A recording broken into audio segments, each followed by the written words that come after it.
Bonjour à tous et bienvenue sur boursicoté.com pour cette nouvelle analyse technique du CAC 40 en point matinal avec une configuration qui partait plutôt bien puisque nous avions ouvert sur un gap haussier qui nous permettait de repasser au-delà des 7225 points. Mais eh bien, on est revenu ici sur cette zone, on l'a refranchi à la baisse, on a eu une forte baisse juste après 10 heures et on est revenu donc tester cette zone des 7175 points. Donc pour l'instant, eh bien, on reste sur une dynamique qui donne une menace fortement baissière, puisqu'on le voit, la moyenne mobile 20 exponentielle, même dans cette unité de temps, eh bien, agit toujours comme résistance. Au niveau des autres indicateurs techniques, au niveau des histogrammes du MACD, on avait une petite reprise ici haussière, mais qui ne devrait pas tarder à être invalidée. Au niveau du RSI, c'est neutre. Au niveau des volumes, rien de notable. Donc pour l'instant, on n'a pas de signaux exceptionnels. Par rapport, je dirais, à la baisse de ce matin, eh bien, on ne fait que revenir ici dans une zone d'évolution dans laquelle nous étions déjà la veille. Donc pour l'instant, pas d'alerte outre mesure.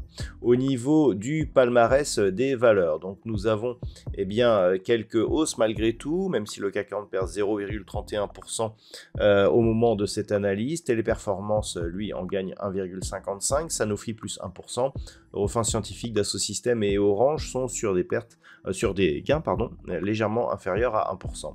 Au niveau des plus fortes baisses, on retrouve Thales qui perd 6,72%, suivi de BNP Paribas, Société Générale, moins 2,65%, toutes les deux. Crédit Agricole est juste derrière. AXA et Edenred sont sur des pertes légèrement supérieures à 1%. Donc on le voit, un marché ici qui reste fragile. Donc on revient multiplier les tests ici sur cette zone des 7175 points. C'est encore une fois la zone qu'il va falloir observer puisque je le rappelle, eh bien, en cas de rupture, l'objectif est un retour sur cette zone ici entre 7040 et 7075. Maintenant, si on essaye de scruter un petit peu les possibilités haussières, il faudrait, pour initier un mouvement, revenir rapidement au-dessus des 7225. On voit ici que cette zone est souvent en résistance, donc si on arrive à la refranchir, eh bien, ça pourrait être assez intéressant. Alors, ce qui est notable, c'est que cette zone, elle est franchie à la hausse. Souvent sur gap et donc je dirais en overnight, c'est-à-dire ici on a la clôture, hop, on ouvre au-dessus, on revient. Par contre, elle est souvent franchie à la baisse en cours de séance. C'est encore le cas aujourd'hui, vous voyez, elle a été franchie à la baisse ici.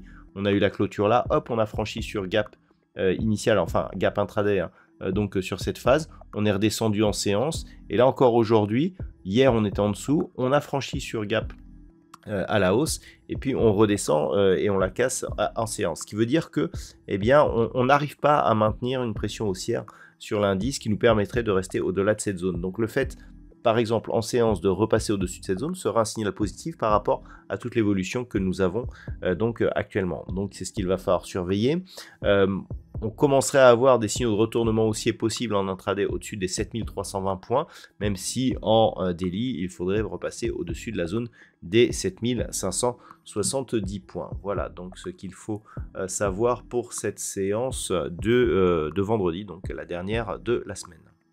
Concernant la macroéconomie, nous avons eu quelques chiffres ce matin. Alors un PIB allemand légèrement décevant par rapport aux attentes, ainsi que des chiffres du PMI en France qui se sont révélés inférieurs aux attentes. Les chiffres du PMI en Allemagne sont assez partagés.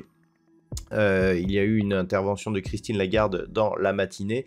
Nous avons eu une forte baisse de l'euro ce matin qui est venu, qui a cassé, bon pour ceux qui regardent l'analyse Forex, qui a cassé une zone majeure, j'en parlais hier, et qui est venu tester une autre zone majeure. Donc là, d'un point de vue moyen terme, je vous invite à observer ce qui se dira sur l'analyse de ce soir, car eh bien, nous avons des signaux relativement forts.